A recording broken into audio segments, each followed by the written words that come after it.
So good morning to all. आप सभी से ये बताना था कि जो हमने पहला लेक्चर किया है विलियम शेक्सपियर पे, तो पहला लेक्चर हमने जो विलियम शेक्सपियर के सबसे मेजर ट्रेजेडीज हैं, जो जिन्हें हम ग्रेट ट्रेजेडीज के रूप में जानते हैं, जैसे आपका हैमलेट हो गया, ओथेलो हो गया, मैकबेथ हो गया, किंग लियर हो गया, तो हमने बहुत अच्छे से किया। अभी हम दूसरे लेक्चर की ओर आ गए हैं, और जो दूसरा लेक्चर है ये जो है विलियम शेक्सपियर के उन ट्रेजेडीज को शामिल करता है जो कि एग्जामिनेशन की पॉइंट ऑफ व्यू से बहुत इंपॉर्टेंट है। तो टोटल हमने 7 ट्रेजेडीज आपके लिए सेलेक्ट किया है, जिनको मेजर में रखा है। 4 ग्रेट ट्रेजेडीज और 3 ये है, और हम मान के चल रहे हैं कि इन ट्रेजेडीज से कहीं से भी क्वेश्चन पूछा जा सकता है। हमने आपको एक सैंपल के तौर पे, एक रिवीजन के तौर पे 25 क्वेश्चन हम लेकर आए हैं, 25 टू मतलब 30 क्वेश्चन हर प्ले पे। और हमारी कोशिश ये है कि हम कैसे इन 3 प्लेस को बेहतर से बेहतर तरीके से आपको रिवाइज कराएं। अब आपने जो पढ़ा होगा उसके आधार पे आप बेहतर तरीके से आंसर देंगे, तो आपको खुद क्लैरिटी होगी कि एग्जैक्टली आपको कितने समझ में आई है चीजें, कितना आपको याद है। तो सबसे पहला क्वेश्चन आप सभी के सामने स्क्रीन पे है, जो कि रोमियो एंड जूलियट से है। What is the setting of Romeo and Juliet? बहुत अच्छा क्वेश्चन है, आप लोग फटाफट बताएं। और हमने बहुत ज्यादा डीपर लेवल पे, मतलब वो स्टेटमेंट टाइप क्वेश्चन नहीं बनाया है, ताकि अभी आप एक फर्स्ट टाइम में रिवीजन कर रहे हैं, बस रिवीजन हो। बताइए setting of Romeo and Juliet क्या है? जल्दी जल्दी आप लोग जवाब देंगे। तो अगर आप ध्यान दें तो वेनिस, मुख्य सेटिंग जो है वो वेनिस की है, वेनिस इटली। वेनिस इटली है कि जल्दी सोच लीजिए, वेनिस है कि क्या है?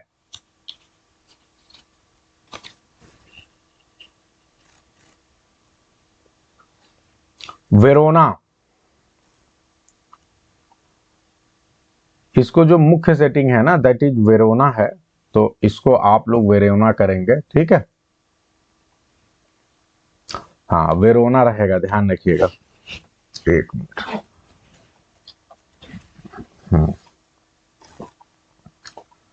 चलिए आगे बढ़ते हैं। दूसरा क्वेश्चन क्या है? According to prologue what is the form of the play's introduction?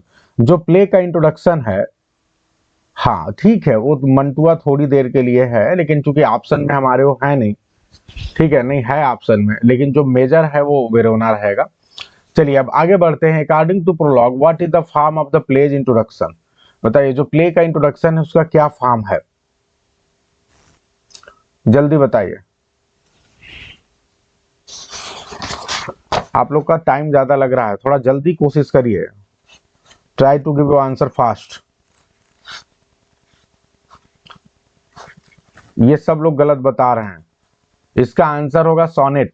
ध्यान रखिएगा, जो आपका प्रोलॉग है, जो कि आपके कौन प्रोलॉग को कौन बोल रहा है? पहले तो इस आंसर का जवाब दीजिए, प्रोलॉग को कौन बोल रहा है? Who is reciting the prologue? अरे भैया लॉरेंस।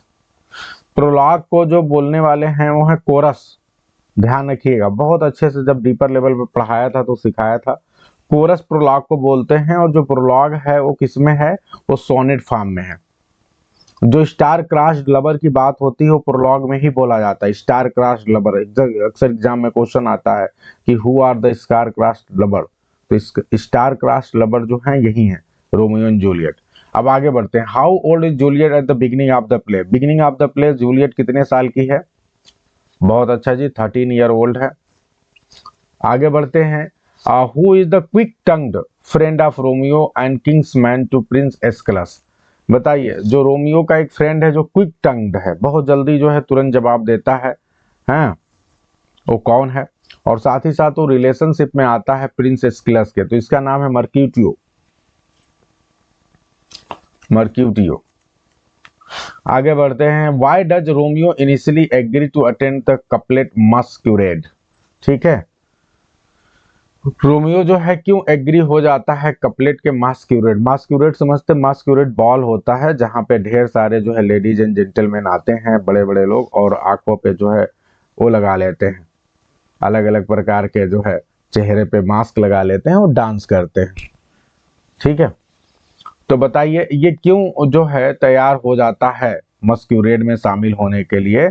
क्योंकि इसको ये लगता है कि शायद इसकी जो लवर रोजालिन है वो वहां पे आएगी, उसको देखने के लिए ये आता है, ठीक है। लेकिन यहाँ तो कोई और मिल जाएगा। विच कैरेक्टर सब as the main source of comic relief, बताइए कौन सा कैरेक्टर यहाँ पे जो है कॉमिक रिलीफ के तौर पे जो है मेन सोर्स अदा करता है। तो हमेशा ध्यान रखना है द नर्स। आगे बढ़ते हैं। Who is hot blooded duelist of the Capulet family, बहुत इंपॉर्टेंट है। एक इसमें कोई पर्सन है जो बहुत ज्यादा जो है हर समय लड़ाई लड़ने के लिए तैयार रहता है, डुअल करने के लिए तैयार रहता है, बहुत ही गर्म खून का बंदा है कपलेट फैमिली का, तो उसका नाम है टाइबाल्ट। जूलियट्स लाइन, ये बहुत ही फेमस लाइन है। My only love sprung from my only hate, मेरा जो एकमात्र लव भी आया है वो कहाँ से, मेरे एकमात्र हेट से आया। किसकी ओर इशारा कर रही है? तो बहुत अच्छा आंसर होगा इसका रोमियो, आसान है।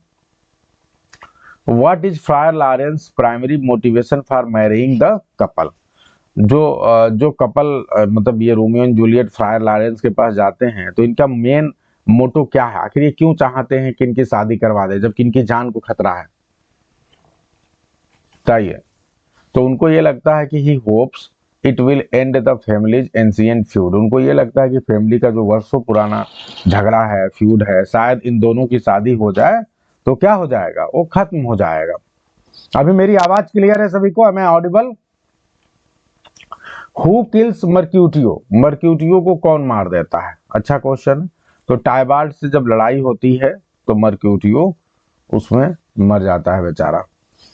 What are Mercutio's famous dying words, ये बहुत ही फेमस है। मर्क्यूटियो जो है लास्ट में जब मरने वाला रहता है तो एक लाइन बोलता है और वो लाइन बहुत ही फेमस है और यही बोलता है plague on both you houses.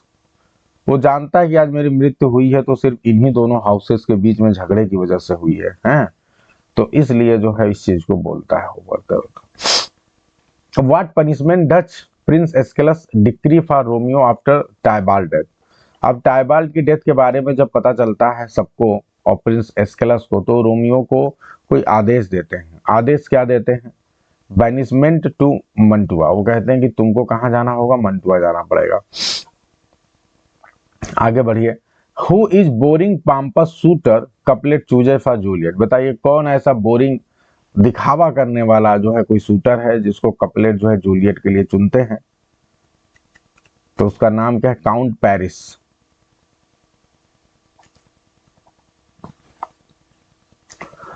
What does Capulet threaten to do if Juliet refuses to marry Paris, जो कपलेट क्या धमकी देते हैं यदि जूलियट जो है मैरी नहीं करेगी पेरिस से, तो क्या धमकी मिलता है उसको? बड़ा अच्छा क्वेश्चन है।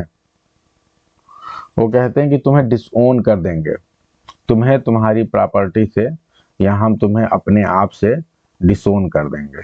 ठीक है, ये ध्यान रखना है। चलिए आगे बढ़ते हैं।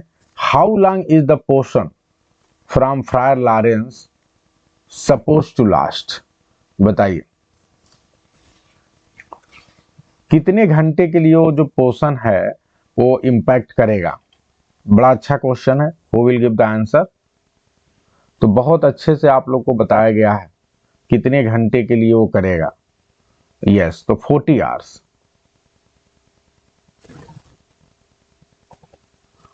चलिए आगे बढ़ते हैं। Who fails to deliver the explanatory letter to Romeo in Mantua, ये बहुत इंपॉर्टेंट है। अगर लेटर दे दिया होता उसने, कौन है? फ्रायर लॉरेंस ने अपने भाई को एक लेटर लेके भेजा था जिसमें सारी चीजें लिखी थी। उसमें ये जानकारी लिखी थी कि भाई इसने ऐसा पोषण लिया है जिससे मरेगी नहीं 40 घंटे तक। तो काफी इंपॉर्टेंट इंफॉर्मेशन रहता है, लेकिन वो लेटर जो है मिलता ही नहीं है।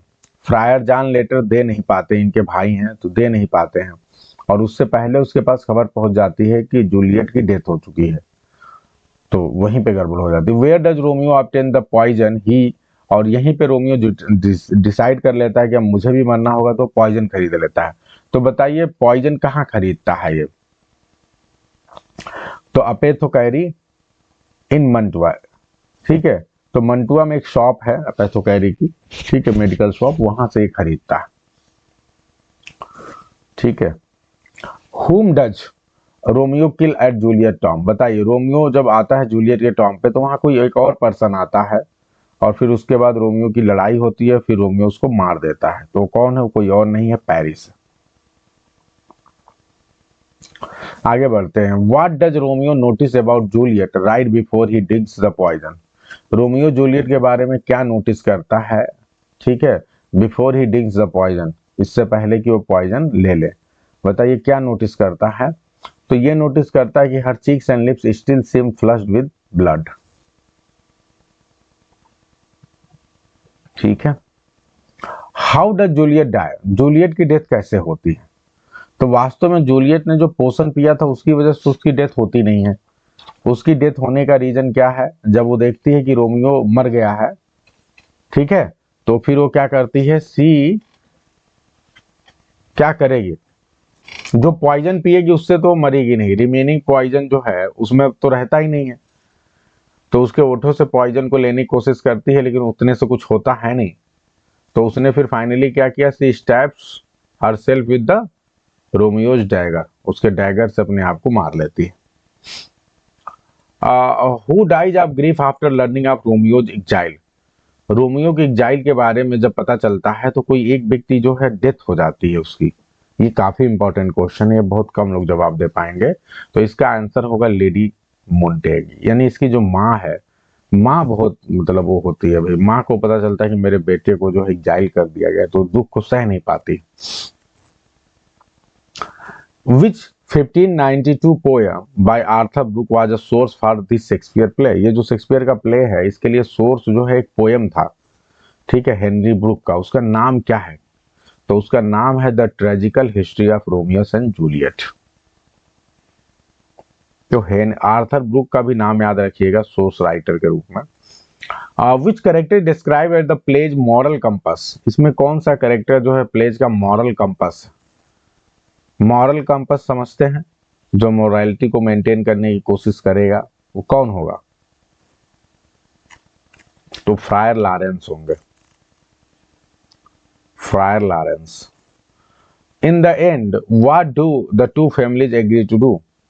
प्ले के एंड में जो है दोनों फैमिलीज क्या एग्री होते हैं, क्या करने के लिए? बताइए। तो ये क्या करेंगे, erect statues of each others children, एक दूसरे के बच्चों के ये स्टेचू बनवाएंगे अपनी तरफ। व्हाट डज प्रिंस एस्कलस से at the conclusion of the tragedy. Tragedy के कंक्लूजन में, एंड में क्या प्रिंस एस्कलस कहते हैं? तो ये जो लाइन हो ये बोलते हैं ऑल आर पनिश्ड, जितने भी लोग हैं बेचारे सब लोग पनिश हुए, है ना, ये दो फैमिली के चक्कर में। तो आई होप कि बहुत अच्छे से आप लोग को समझ में आ गया होगा। बताइए पूरा प्ले आपके दिमाग के सामने घूम रहा है कि नहीं? 25 क्वेश्चंस ये ऐसे थे जो कि पूरी तरह से आपको पूरे प्ले में घुमा रहे हैं। जितने भी मेजर फैक्ट्स हैं वो सब कुछ इन 25 क्वेश्चन में हमने आपको डालने की कोशिश की, पूरी कहानी की एक समझ बनाने की कोशिश की है। तो ये है।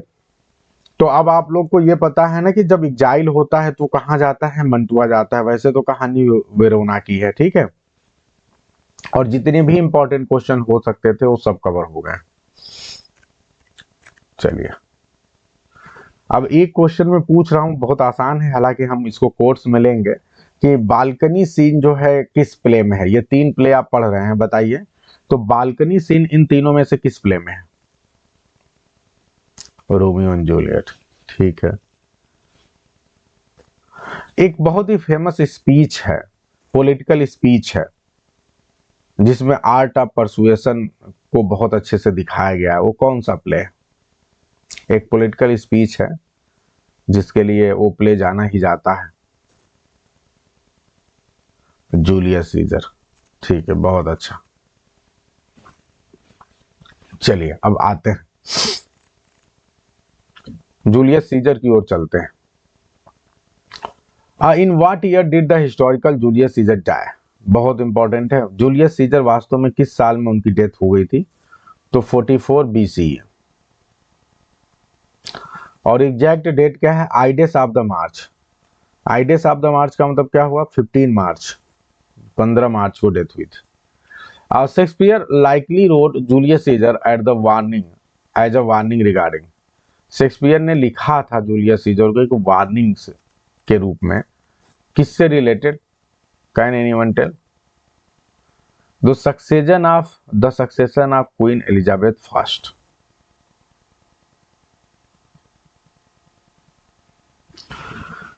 ठीक है, ये सिचुएशन के हिसाब से इन्होंने लिखा था, क्योंकि उस समय से जो है, जैसे क्वीन एलिजाबेथ थी तो इसकी ये था कि इनके बाद कौन गद्दी का उत्तराधिकारी बनेगा। ठीक है, तो उस सिचुएशन पे उसको एक वार्निंग देने के लिए जो है ये लिखा गया था, क्योंकि जूलियस सीजर का भी कोई उत्तराधिकारी नहीं था, ध्यान रखिए, है ना, मतलब खुद का बेटा नहीं था, वारिस नहीं था। आगे आते हैं, what was Shakespeare's chief source for the play? क्या है चीफ सोर्स, बताइए। तो आप सभी को पता है, प्लूटार्क, लाइफ्स ऑफ नोबल, ठीक है, ग्रीक्स एंड रोमन्स। आगे बढ़ते हैं, विच character is the instigator of the conspiracy? कौन सा कैरेक्टर ऐसा है जो कॉन्स्पिरेसी को इंस्टिगेट करता है, बताइए। बहुत ही अच्छा क्वेश्चन है, कॉन्स्पिरेसी को इंस्टिगेट करने वाला कैरेक्टर कौन है? तो कैसियस। आप ये भी कह सकते हैं कि जो कॉन्स्पिरेटर्स हैं उनका लीडर भी यही है, हालांकि ये जानबूझ के चालाकी से ब्रूटस को लीडर बनाता है, लेकिन मेन लीडर यही है। चलिए आगे बढ़ते हैं, who wants Caesar to beware the ides of the March? ये बहुत ही बेहतरीन लाइन है, एकदम शुरुआत में ही मिलता है कि beware the ides of the March. ये कौन है जो बोलता है? तो एक सूद शायर है, बूढ़ा सा, वो आके बोलता है जब इनकी जब ये युद्ध जीत के आते हैं और पार्टी चल रही होती उसी दौरान। How many times was Caesar offered the crown by Antony? Antony जो है कई बार क्राउन बार बार देने की कोशिश करता है जूलियस सीजर को, लेकिन जूलियस सीजर बार बार मना कर देता है। तो कितनी बार देता है? 3 बार ही देते हैं। आगे बढ़ते हैं, what philosophy the Brutus follow? Brutus कौन सी फिलॉसफी को फॉलो करते हैं? तो ये बहुत ही फेमस है, स्टोइसिज्म, कष्ट में रहने वाली फिलॉसफी जो होती है। अपना पेन लेंगे, ये वाली। Which character is the first to stab Caesar? बताइए कौन सा ऐसा कैरेक्टर है जो सीजर को सबसे पहले तलवार मारता है, घुसाता है पेट में?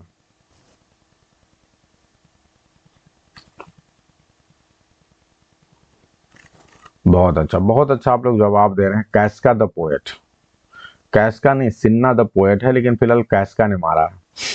आगे बढ़ते हैं, what physical weaknesses does Caesar possess in the play? बताइए कौन सा फिजिकल वीकनेस है सीजर को इस प्ले में, क्या प्रॉब्लम है उसको? एपिलेप्सी, एक कान से कम सुनता है।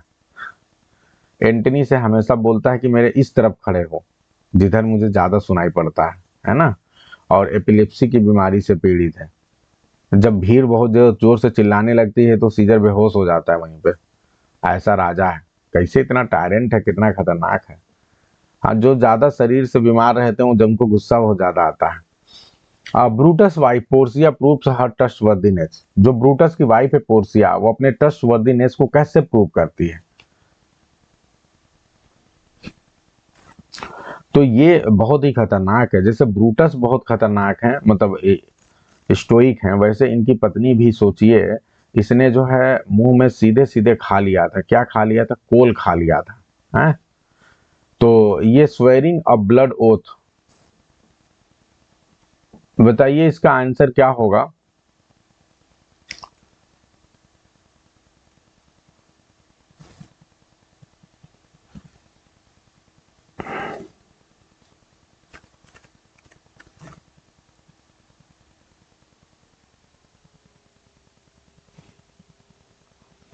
एक्चुअली ये भी ब्लड ओथ एग्जैक्ट आंसर नहीं है। यस,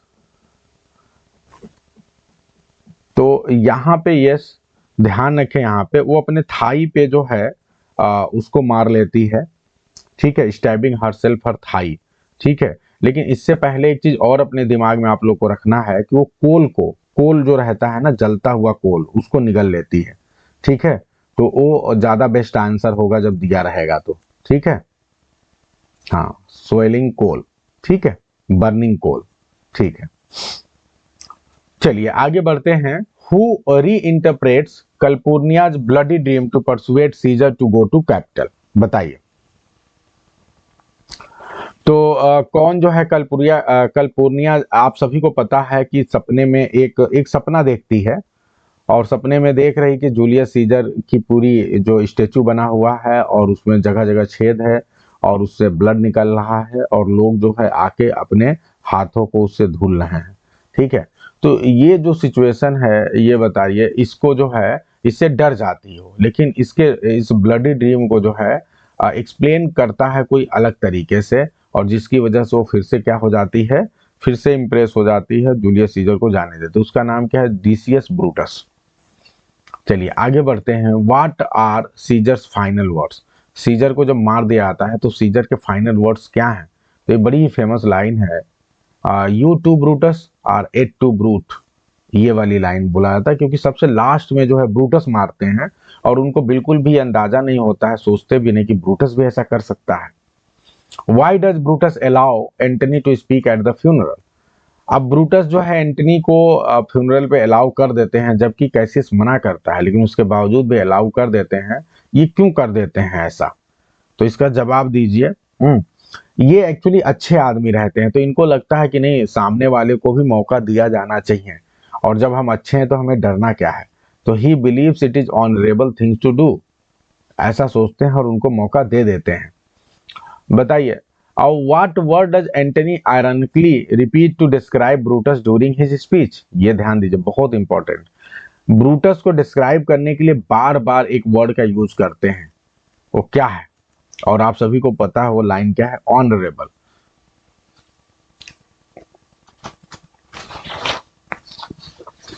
ऑनरेबल वर्ड को बार बार रिपीट करते हैं अपने स्पीच में। How does Portia die? Portia की डेथ कैसे होती है? ठीक है, अब यहां पे आपका राइट आंसर है, ठीक है, शी स्वेलोज हॉट कोल्स। ठीक है, तो ऊपर वाला क्वेश्चन आप लोग डिलीट कर लेना, बेस्ट आंसर यही है। चलिए आगे बढ़ते हैं।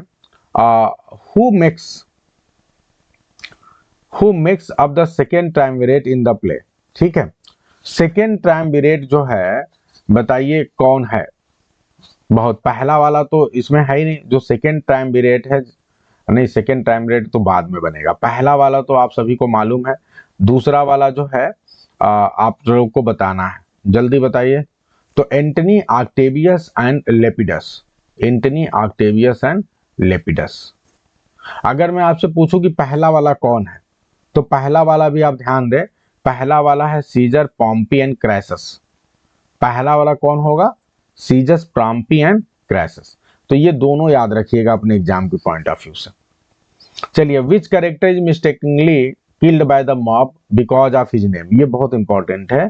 चूंकि उस नाम का एक कैरेक्टर कॉन्स्पिरेटर के बीच में था, लेकिन उसके चक्कर में एक सीधा साधा आदमी मारा जाता है। अब बताइए उसका नाम क्या है? तो है सिन्ना द पोएट। सिन्ना द पोएट भी है, सिन्ना द कॉन्स्पिरेटर भी है।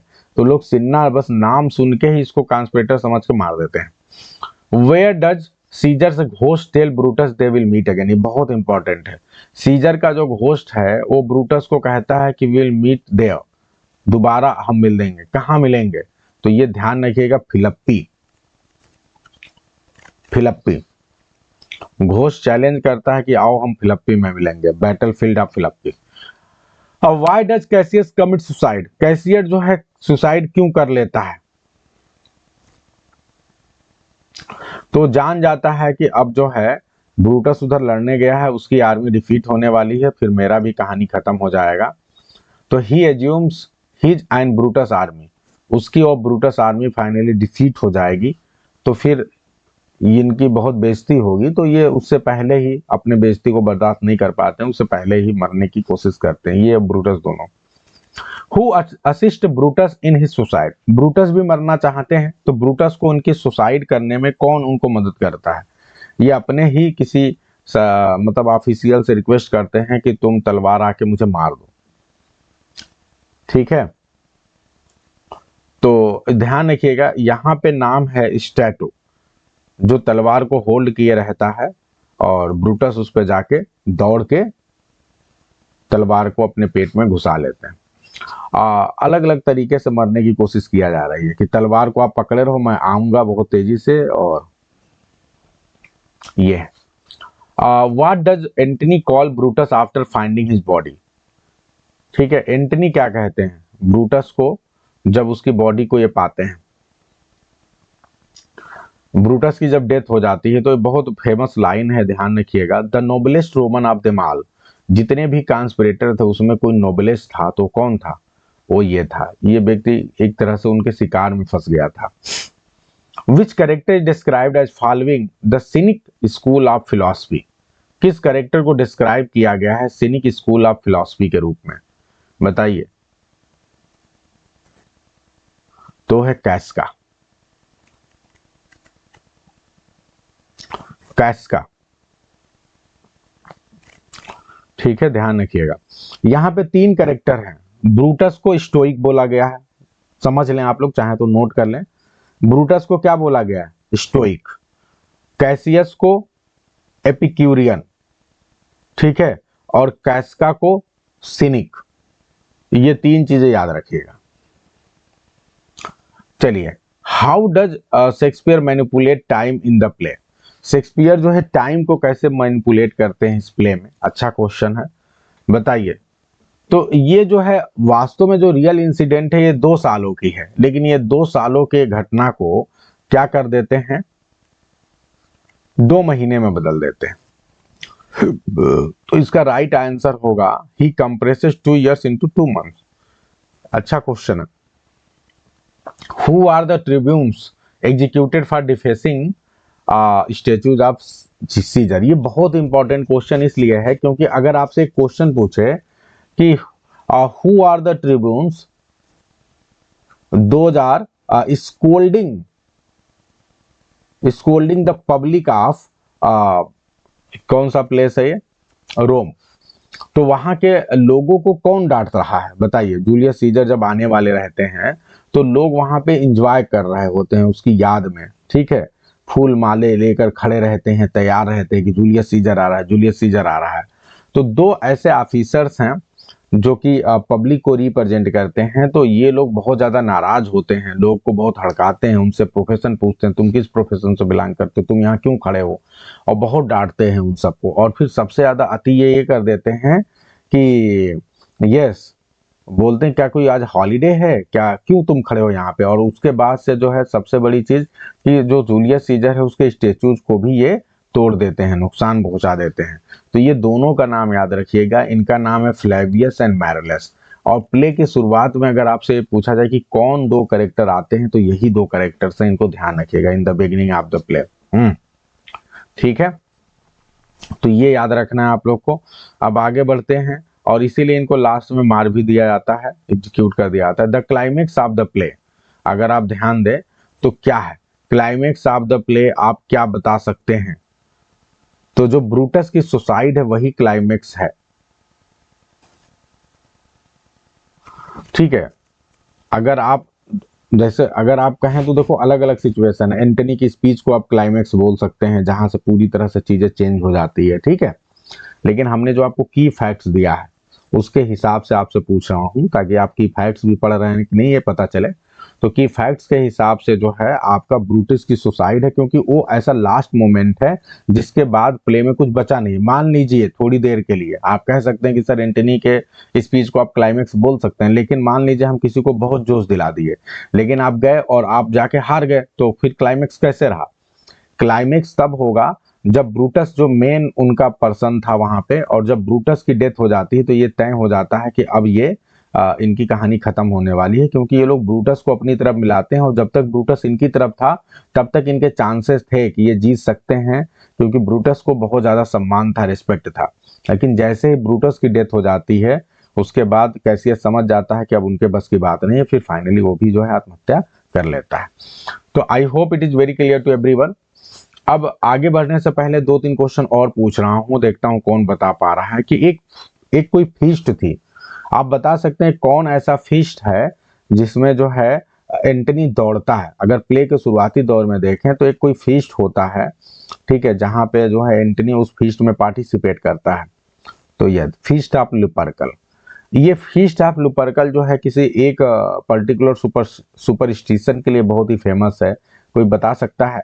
और उसी पर्टिकुलर सुपरस्टिशन की वजह से जो है ये कहता है अपनी पत्नी को कि तुम रास्ते में खड़ी हो जाओ जब ये दौड़ते हुए जाएगा और इस तरह तुम्हारे हाथ को ये टच कर लेगा।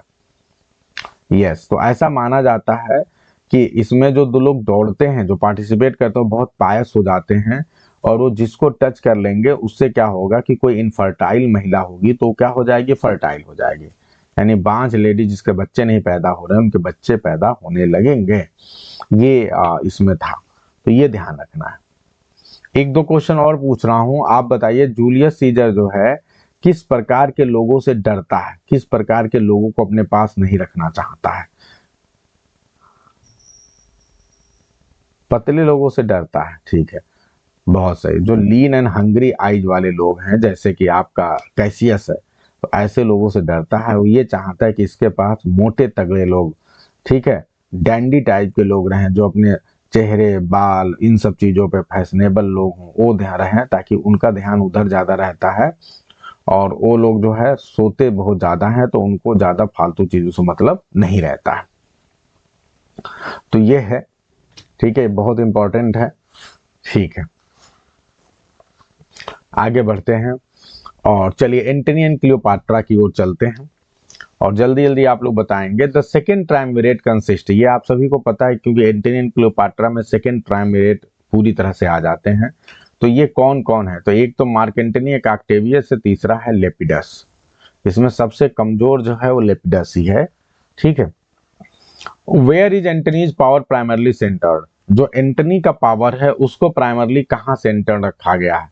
तो एंटनी कहाँ कहाँ का देखते की चीजों को देख रहे, तो इजिप्ट एंड ईस्ट का जो सेक्शन है वो इसको दिया गया है, इसको देखना है। Who is the powerful impetuous queen of Egypt, बताइए कौन है क्वीन ऑफ इजिप्ट? तो आप सभी को पता हुआ क्लियोपाट्रा। आगे बढ़ते हैं। Why does Antony return to Rome early in the play, Antony जो है वो रोम में क्यों लौट आते हैं अर्ली इन द प्ले? जल्दी से आप लोग बताएंगे, जवाब देंगे। क्योंकि जो उसकी वाइफ है फुलविया, उसकी डेथ हो गई है, ठीक है, तो इसलिए जो है वो लौट आता है, ठीक है। आगे बढ़ते हैं।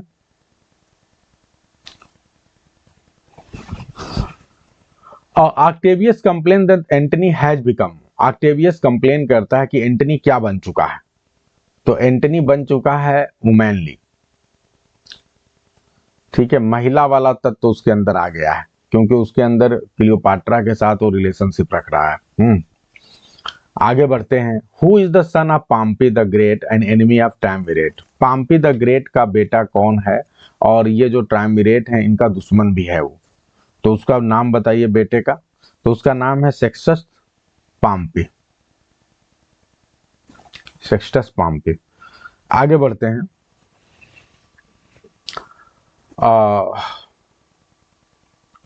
whom does Antony marry to bring him Octavius closer together, बताइए एंटनी जो है किससे शादी करता है ताकि ऑक्टेवियस जो है साथ में आ पाए?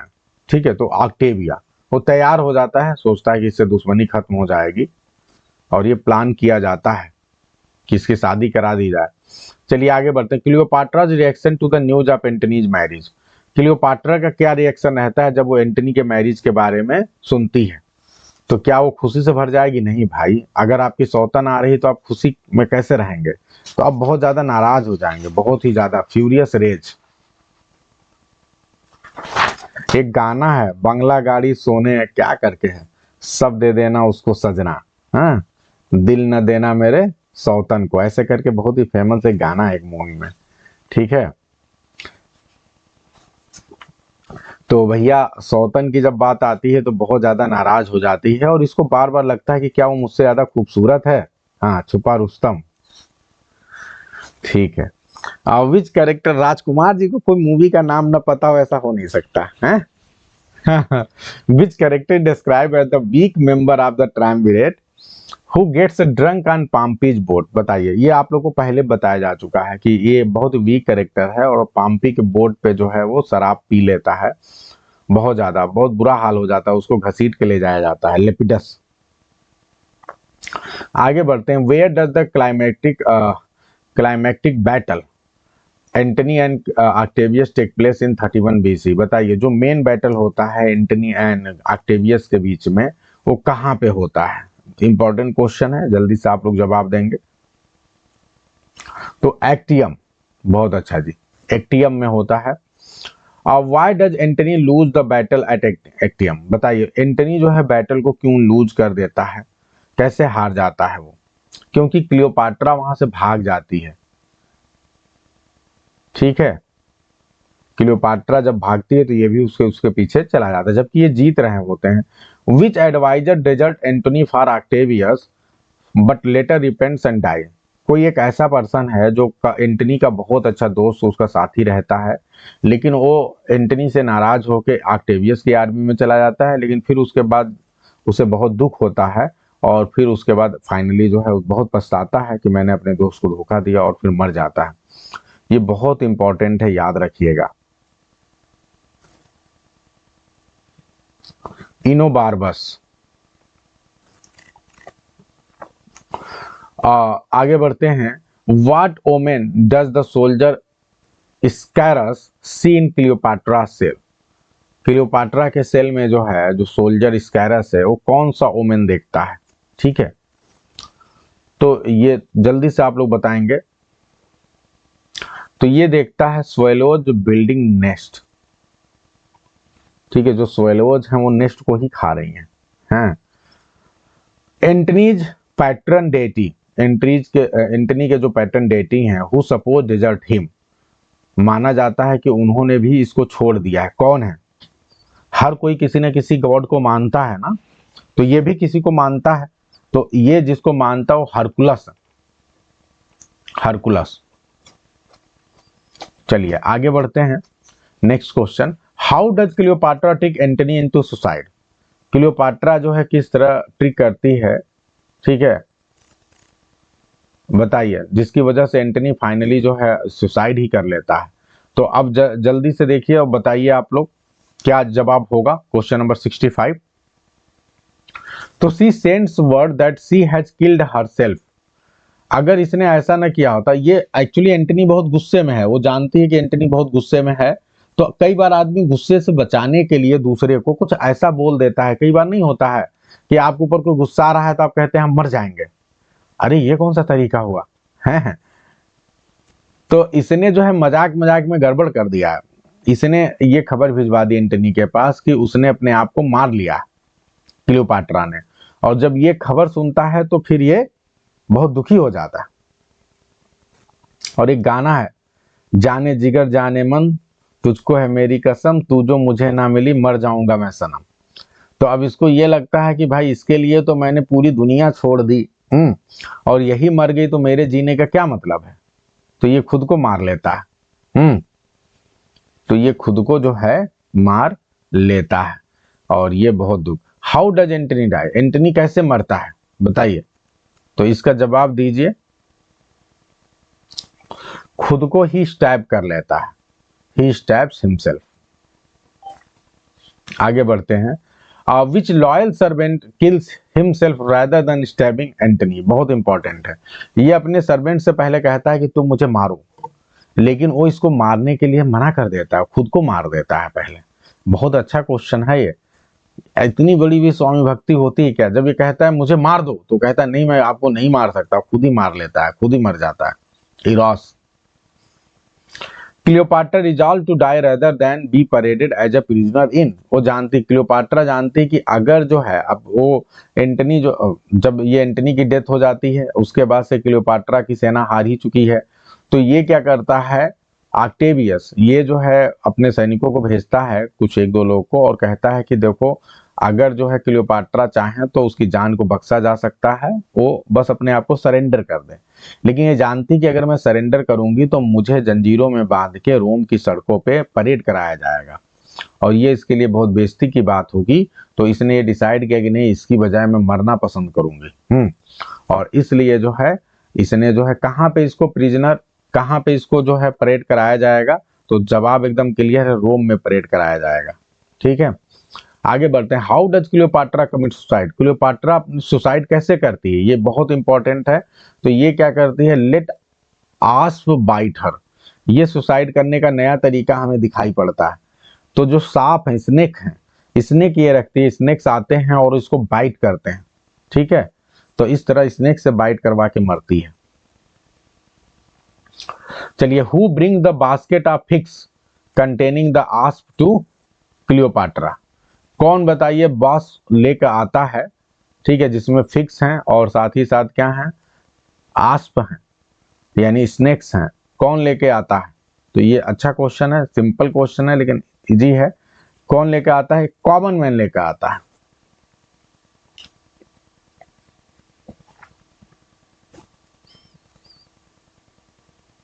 चलिए आगे बढ़ते हैं। Which follower of Octavius admits Octavius true intentions to Cleopatra, कौन है जो ऑक्टेवियस के ट्रू इंटेंशन को बता देता है क्लियोपाट्रा को, वो क्लियोपाट्रा को बता देता है कि तुम्हारे साथ क्या होने वाला है। वो कौन है, उसका नाम है डोलाबेला। डोलाबेला।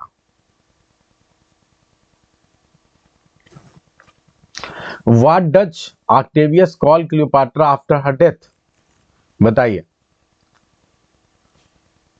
क्लियोपाट्रा को क्या बोलता है उसके डेथ के बाद, ये ऑक्टेवियस क्लियोपाट्रा को क्या बोलता है। तो ये बहुत इंपॉर्टेंट है। ये क्या बोलता है, ब्रेवेस्ट एट द लास्ट, अपने जीवन के अंतिम समय में कम से कम इसने बहुत ब्रेव डिसीजन लिया, ठीक है।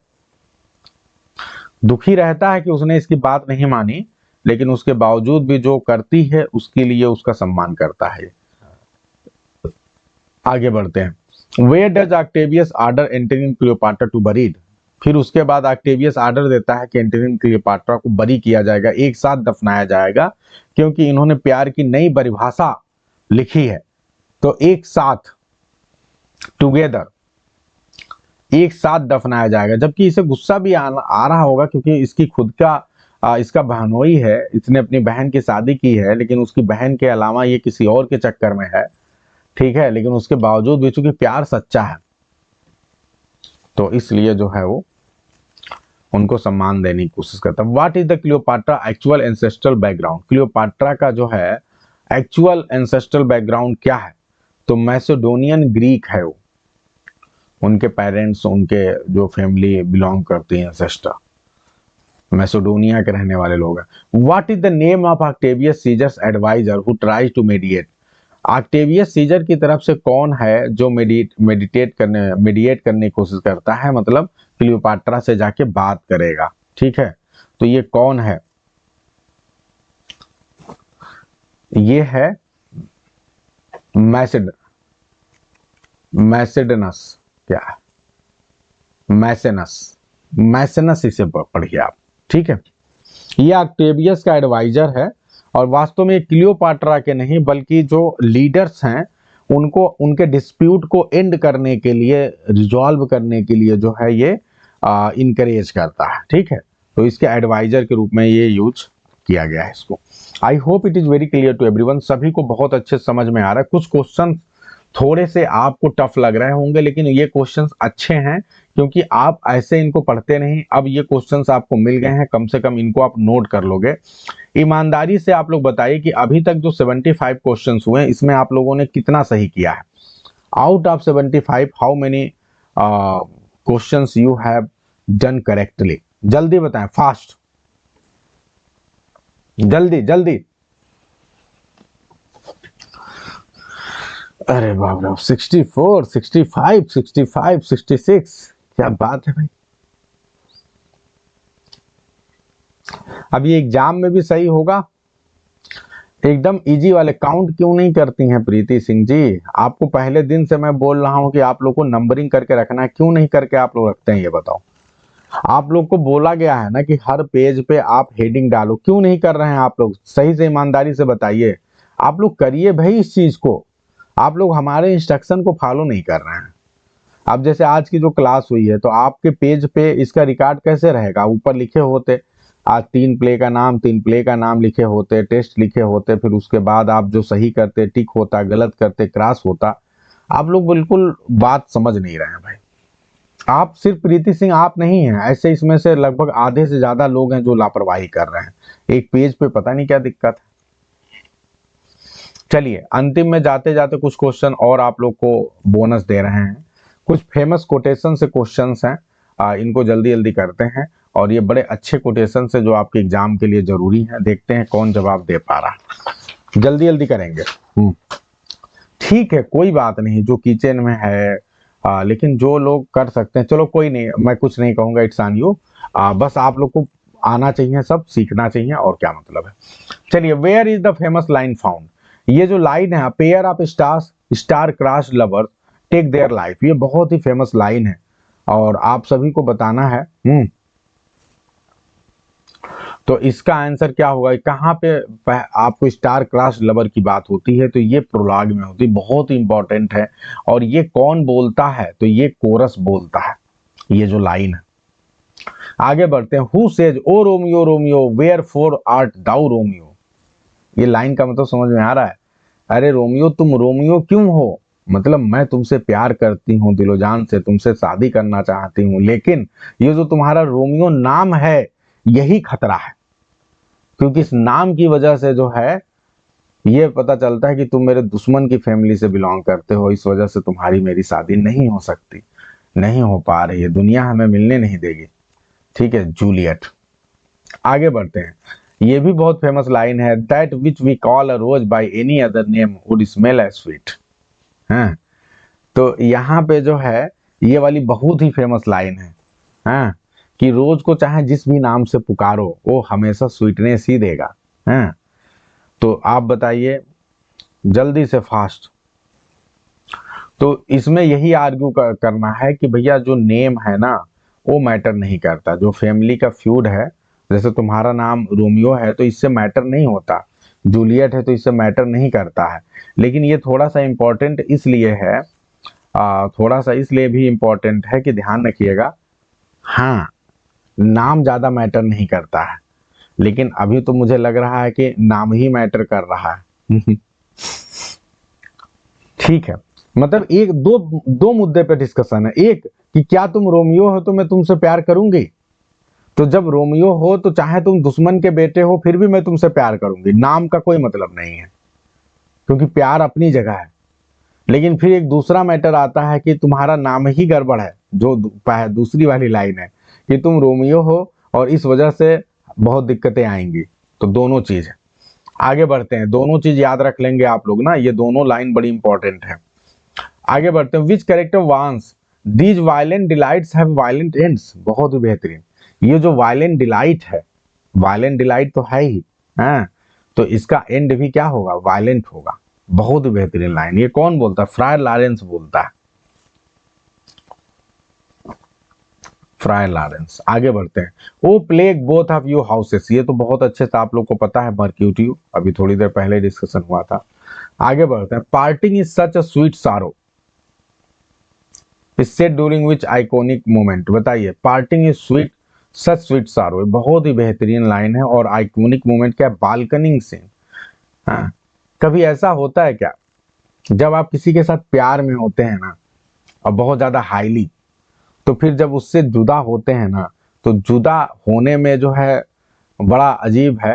हाँ, स्वीट सारो, ये ऑक्सीमोरन का बहुत ही बेहतरीन यूज हुआ है। सारो तो है, लेकिन फिर भी इस बात के लिए खुशी है कि मैं जो है एक बेहतरीन पल जी रहा हूं किसी के साथ, और कल फिर मुझे मौका मिलेगा ये बेहतरीन पल जीने का, तुमसे मिलने का है। तो ये है, तो स्वीटनेस इस बात में है। लेकिन बहुत ही बेहतरीन लाइन है भाई, याद करिए। अगर आप किसी से अलग हो रहे हैं लेकिन पता है कल फिर मिलेंगे, तो उसमें दुख की भावना कम होगी। दोनों चीज होगी कि अलग हो रहे हैं लेकिन एक स्वीटनेस भी है कि कल फिर मिलेंगे। चलिए आगे बढ़ते हैं। Who describe themselves as fortune fool after a fatal duel, बताइए कौन अपने आप को फॉर्चून, हाँ राजकुमार जी, जो नए नया प्यार करते हैं वो ज्यादा करते हैं। रतिया भर फोनवा पे बात करते हैं। चलिए आगे बढ़ते हैं। Who describe themselves as fortune fool after a fatal duel, जब फैटल डुअल हो जाता है तो अपने आप को फॉर्चून फूल बोलता है, कौन बोलता है, रोमियो। मतलब बेचारा जानता है ना, ये जानता है कि मेरा जो है मेरा खुद का साला है, अभी अभी शादी करके आया है, बहुत बीच बचाव करने की कोशिश की इसने, लेकिन हो नहीं पाता है। टाइबल्ट मार देता है उसके दोस्त को, मर्क्यूटियो को, और फिर ये कुछ नहीं कर पाता है, और फिर गुस्से में ये टाइबल्ट को मार देता है, और फिर मारने के बाद अपने आप को क्या मानता है, फॉर्चून्स फूल कहता है। बहुत ही बेहतरीन वर्ड है, याद रखिएगा, ये फ्रेज अक्सर पूछा आता है। For never was a story of more woe than this of Juliet and her Romeo. क्या बात है, इससे ज्यादा दुख की कहानी कभी भी नहीं सुनी गई थी, जो कि दुख की कहानी जूलियट एंड रोमियो की है। ये कौन कहता है, ये एंडिंग लाइन है, क्लोजिंग लाइन से एंड में, ठीक है, और ये प्रिंस एस्कलस बोलते हैं, प्रिंस एस्कलस बोलते हैं, ध्यान रखिएगा। तो बहुत बहुत बढ़िया बढ़िया लाइन आप लोग को मैंने दिखा दिया है, ये एग्जाम के लिए इंपॉर्टेंट लाइंस हैं। आगे बढ़ते हैं, जूलियस सीजर में चलते हैं, कुछ इंपॉर्टेंट लाइन जो एकदम आ सकता है। Beware the आइडस of the March, ये आइडस ऑफ द मार्च कौन बोलता है, हु इग्नोर्स दिस वार्निंग, ये बोलने वाला का तो नाम आप जानते हो, सूद शायर। अब देखो ऐसे ही गलती होती है, अगर ऑप्शन में मैं सूद शायर दे देता ना तो विजय लक्ष्मी सूद शायर मार देती जल्दी में, लेकिन दिक्कत की बात ये कि सूद शायर दिया नहीं है तो ये बच गई। अब क्या होगा कि इसमें क्वेश्चन पूछा गया हु इग्नोर, इग्नोर कौन करता है, तो जूलियस सीजर करता है, ठीक है, तो ऐसे गड़बड़ी होती है। आगे बढ़ते हैं, et tu Brute then fall Caesar, अब ब्रूटस भी है तब तो सीजर को बनना पड़ेगा, कौन बोलता है, और ये किस तरह के इमोशन को दिखाता है, एक बोलता कौन है, ये तो सीजर बोलता है, लेकिन इमोशन किस तरह का इमोशन है, तो ये बहुत ही बेहतरीन क्वेश्चन है। डिसबिलीफ एंड बिट्रायल, वो सोच भी नहीं सकता था कि मेरे साथ इतना बड़ा धोखा हो जाएगा, और बिलीव ही नहीं होता है। Friends Roman countryman lend me your ears, यही वो फेमस स्पीच है जो पूरी दुनिया की सबसे फेमस स्पीच आज भी मानी जाती है। ये कौन बोलता है, Mark Antony at the funeral बोलता है। आगे बढ़ते हैं, the fault dear Brutus is not in our stars but in ourselves, बहुत ही फेमस लाइन है, ये भी बहुत ही फेमस लाइन है कि हमारे स्टार्स में फॉल्ट नहीं है, ये कैसियस आर्ग्यू करता है और ये ब्रूटस से बोलता है, ठीक है। तो आगे की लाइन क्या है, that men are the master of their own foot own fate, मतलब ये कहते हैं कि हमारी जो गड़बड़ी है ये हमारे भाग की वजह से नहीं हो रही है, हम अपना भाग्य खुद निर्माण कर सकते हैं, लेकिन हम करना नहीं चाहते हैं। तो ये ब्रूटस को उकसाता है कि भाई हम खुद डिसाइड कर सकते कि रोम कैसे रहेगा, रोम में कैसा राजा होगा, रोम में तानाशाही रहेगी कि नहीं रहेगी, ये कौन डिसाइड करेगा, ये हम करने वाले हैं। तो ये बहुत ही फेमस लाइन है, याद कर लीजिए आप। और which character is describe as the noblest Roman of them all,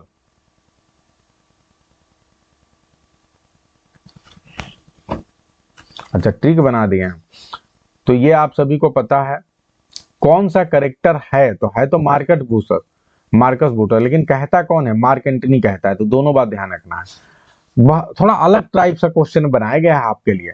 cowards die many time before their death, the valiant never taste of death by once, बहुत ही फेमस लाइन है। जो कावर्ड्स होते हैं वो तो रोज ही मरते हैं अपने मृत्यु से पहले, लेकिन जो वैलियंट है, जो वीर है, वो जीवन में मरता एक बार है, वो डेथ का स्वाद एक ही बार, वो बार बार नहीं, बस एक बार सा है, एक बार उसे डेथ मिलेगी अंतिम। ये लाइन कौन बोलता है, तो ये लाइन सीजर बोलेगा, और सीजर का सेंस ऑफ इनवल्नरेबिलिटी है, मतलब मुझे कोई आसानी से हरा नहीं सकता, ये कहना चाहता है। आगे बढ़ते हैं, cry havoc and let slip the dogs of war, ये प्रोफेसी जो है किसने किया है, तो ये मार्क एंटनी ने किया। आगे बढ़ते हैं, this was the most unkindest cut of all, ये बहुत ही फेमस लाइन है, ये भी सुपरलेटिव डिग्री का प्रयोग किया गया है। तो ब्रूटस ने जो अपने आप को स्टैब मारा था, इसके लिए उन्होंने बोला है कि अब तक का अनकाइंडेस्ट कट था, ऐसा नहीं होना चाहिए था। सोच लो, ब्रूटस के लिए बहुत ज्यादा हाईली रिगार्ड करता है एंटनी, ठीक है। ये जो कोटेशंस बता रहा हूं बड़े अच्छे कोटेशन है। अब आते हैं एंटनी एंड क्लियोपाट्रा में, age can not wither her not custom stale nor infinite, ये बहुत ही फेमस लाइन है, बहुत बार आया है, अभी भी आने की संभावना हो सकती है। किसके बारे में कहा गया है, तो क्लियोपाट्रा। चाहे एज सदियां सदियां बीत जाती हैं, लेकिन जो है इसकी खूबसूरती कम नहीं होती है। किसकी खूबसूरती? क्लियोपाट्रा की। आजकल आपके इनको भी ड्रीम गर्ल बोला जाता है। रेखा जी की खूबसूरती 75 साल में भी वैसी दिख रही हैं।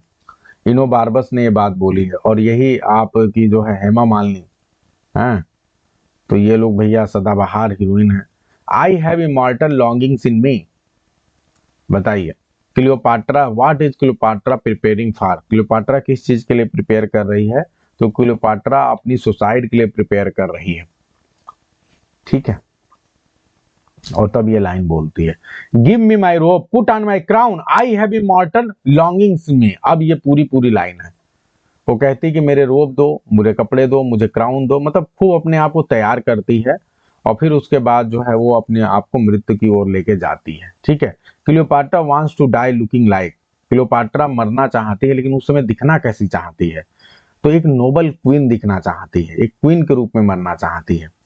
ये इंपॉर्टेंट है। The stroke of death is as a lover's pinch with hurts and a desired. बहुत इंपॉर्टेंट है। दिस कंपेयर डेथ टू, यहाँ पे डेथ को किससे कंपेयर किया गया है? तो ये पैशन या लव से कंपेयर किया गया है। यहाँ पे कई बार मृत्यु को भी लोग बहुत ही प्यार से गले लगाते हैं, यहाँ क्लियोपाट्रा लगाती है। O wither, O withered is the garland of the war, the soldier's pole is fallen. Cleopatra कहती है, किस आधार पे कहती है, किसके? तो ये एंटनी के डेथ पे बोलती है। बहुत ही बेहतरीन लाइन है। O wither the garland of the war, कहती है जो वार का गार्लैंड है वो पूरी तरह से क्या हो गया है? विदर हो गया है। मतलब समझ सकते हैं ना, क्योंकि ये युद्ध में बहुत निपुण था। ठीक है, तो वार का जो गार्लैंड है, जो सबसे फेमस प्यारा, जो वार का जो है चहेता है, वो अब इस दुनिया से चला गया है। The soldier's pole is fallen. ठीक है, बहुत इंपॉर्टेंट है। बस ये खत्म हो गया, बस 3-4 क्वेश्चन है। 25 क्वेश्चन अलग से मैंने कोटेशंस के लिए बनाए थे, तो ये अलग से थे, अच्छे क्वेश्चन है। Who describe Antony's bounty as an autumn that grew the more by reaping? ये भी बहुत बेहतरीन लाइन है। एंटनी की जो बाउंटी है, एंटनी ने जो कुछ भी दिया है, ठीक है, वो कैसा? एक ऑटम की तरह है, जितना आप उसको काटोगे उतना ही ज्यादा बढ़ेगा। क्या बात है! ये बात जो है कहा गया है 22, किसके द्वारा कहा गया है? ये क्लियोपाट्रा के द्वारा कहा है।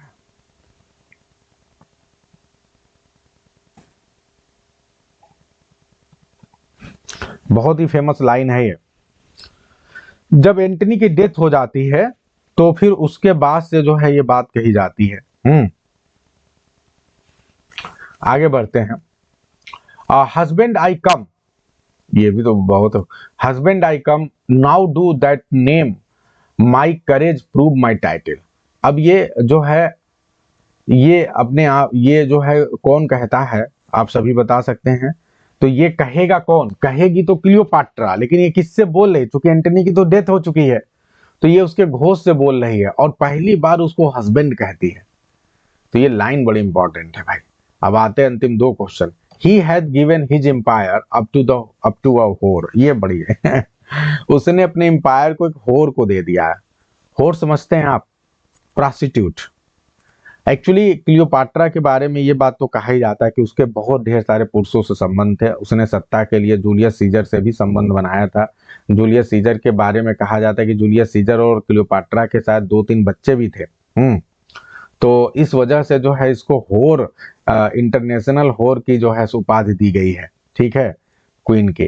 तो वही बात कहा गया है कि इसने जो है सब कुछ एक होर को दे दिया है, प्रोस्टिट्यूट को दे दिया है। ठीक है, ये कौन कहता है? ऑक्टेवियस सीजर कहता है। और सबसे लास्ट में, bravest at the last, who is the speaker and who is the subject? कौन है स्पीकर और कौन इसका सब्जेक्ट है? किसके लिए बोला गया है? तो ऑक्टेवियस बोलता है क्लियोपाट्रा के बारे में। तो इसी के साथ आज की क्लास को एंड करते हैं। आज बताइए कैसा लगा आप लोग को? Have you all enjoyed?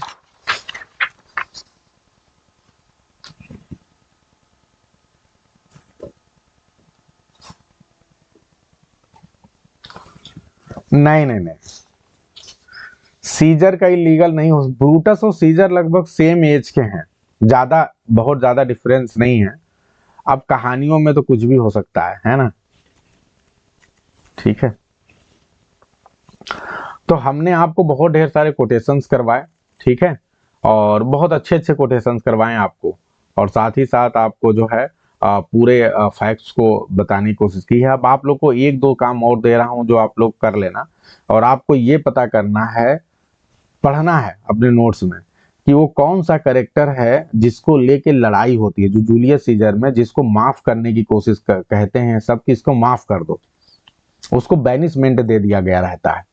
ठीक है, तो ये कहा जाता है कि इसके बैनिशमेंट को क्या करो, उसका भाई रहता है, वो सीनेटर है, तो कहता है मेरे भाई के बैनिशमेंट को क्या कर दो, कैसियस का भाई नहीं है, नहीं नहीं, तो वो कहते हैं कि इसके बैनिशमेंट को हटा दो, तो जूलियस सीजर मना कर देता है, और फिर उसी के बाद से जो है वो दिक्कत होती है। तो ठीक है, एक बार पढ़ लेना, काफी लोग सही बताने की कोशिश कर रहे हैं, मैटरलस बर्दर है। ठीक है, तो इसी के साथ आज की क्लास को एंड करते हैं। और यस, फिगर ऑफ स्पीच और लिटरेरी टर्म्स पे भी एक टेस्ट होने वाला, बहुत जल्दी होगा। अभी आज की क्लास को फिलहाल एंड करते हैं, चिंता मत करिए, सब अच्छा होगा। तो अब कल आपका टॉपिक क्या है? बहुत अच्छा, प्यूबलस का भाई है मैसिलस। ठीक है आनंद जी, तो अब जो है, अब ध्यान दें आप लोग, कल की जो है, अब हमने लगभग सब कुछ कर दिया है। कल संडे है, कल आप लोग भाई, आप लोग भी थोड़ा पढ़ाई करिए, काम दे दे रहा हूं ज्यादा। ठीक है, काम कल क्या रहेगा अभी बता दे रहा हूं। कल आप लोग को जितने भी कॉमेडीज हैं, हमने आपको कॉमेडी वाला पीडीएफ शेयर किया है, कॉमेडी वाला पीडीएफ, उसमें कितने कॉमेडीज हैं, जिनका देर हो रहा है वो क्लास छोड़ सकते हैं, मैं बस होमवर्क दे दे रहा हूं। आप लोग जल्दी बताइए, जो मैंने आपको पीडीएफ शेयर किया है, जो लिंक शेयर किया है, उसमें कितने कॉमेडीज हैं?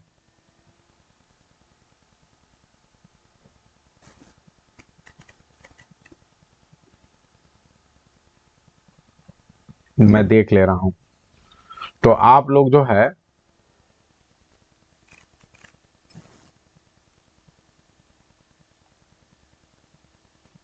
अच्छा चलिए मैं खोल दे रहा हूं, आप यहां देखिए, देखिए ये नोट कर लें, मिड समर नाइट ड्रीम,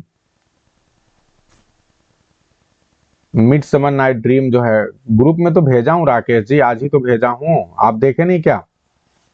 बहुत बेहतरीन नोट्स है लिस्ट चार्ट्स का। तो ये नोट्स यदि आप खरीदना चाहते हैं तो इसके लिए बहुत 8,000 रुपये फीस है। हमने ये सारा जो है पैसे पे करके लिया है, सालों साल में उसके मेंबरशिप में था, तब वहां से डाउनलोड किया हूं ये सारी चीजें। तो ये सब आप लोग को फ्री में मिल रहा है। मिड समर नाइट ड्रीम आप पढ़िए, बहुत बेहतरीन नोट्स है। ठीक है, फिर उसके बाद से जो दूसरा प्ले है आपका, वो है मर्चेंट ऑफ वेनिस। इसको तो बचपन से पढ़ते आ रहे हैं, तो बहुत आसान है आपके लिए। फिर मर्चेंट ऑफ वेनिस के बाद से जो तीसरा आपका प्ले है, वह 12th नाइट, पढ़िए इसको।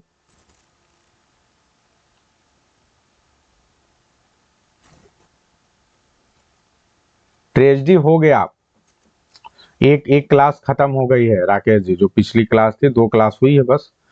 अब आगे बढ़ते हैं, एज यू लाइक इट करिए।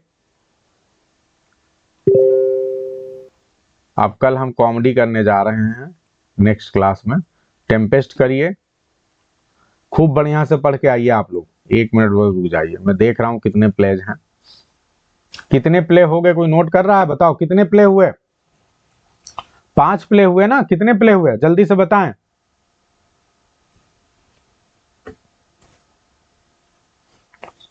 कितने प्ले हुए हैं 5 के साथ, अभी जो मैंने आपको काउंट कराया। ठीक है, तो ये 5 प्लेज सबसे ज्यादा इंपॉर्टेंट प्लेज हैं। Tempest, 12th night, as you like it, midsummer night dream और मर्चेंट ऑफ वेनिस, ये 5 प्ले हैं। इनसे एक एक लाइन से कहीं से भी क्वेश्चन आ सकता है, क्योंकि ये सबसे मेजर प्ले हैं विलियम शेक्सपियर के। तो आप लोग इसे तैयार करेंगे। इस नोट्स को ऑलरेडी मैं ग्रुप में शेयर कर चुका हूं, शायद आप लोग को नहीं दिख रहा है, तो फिर से लिंक को शेयर कर दें। आनंद जी जरा लिंक को फिर से शेयर कर दीजिएगा, ग्रुप में शेयर कर दीजिए जो दोनों लिंक है। ठीक है, और जीआईसी के भी ग्रुप में मैंने आज ही सुबह शेयर किया है, तो आप लोग इसे प्लीज पढ़ के आइए। ठीक है,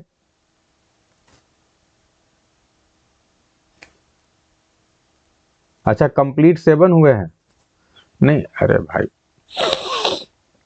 कोई 5 प्ले, मुझे ये जितने प्ले मैंने आपको दिखाए इनके नाम कोई बताए लिख के, जल्दी से फास्ट, जल्दी से मुझे काउंट करके बताइए। यहाँ पे कोई लिख के बताए। मिड समर नाइट ड्रीम हो गया, मर्चेंट ऑफ वेनिस हो गया, टेम्पेस्ट हो गया, एज यू लाइक इट हो गया और 12th नाइट हो गया। यही तो 5 है ना।